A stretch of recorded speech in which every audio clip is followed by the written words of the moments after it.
Депутати Вараської міської ради просять сприяти у наданні Україні статусу країни-кандидата на членство у ЄС. Таке звернення до партнерів держав-членів Європейського Союзу, зокрема міста-побратима Волова, Польща та Посольства Словацької Республіки в Україні, підтримала більшість.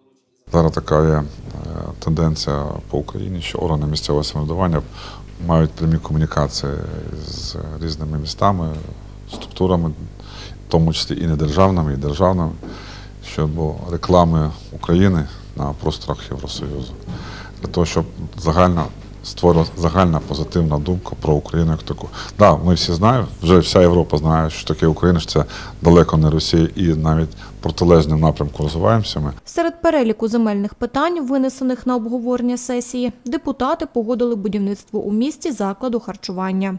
В районі Маєтка, на тому куту, де зараз там чарники, є такий стратегічний план, щоб будувалося і житло, і зона для торгівельно-розважального, тобто продовження від Маєтку ще установ харчування, наприклад, бізнес харчування.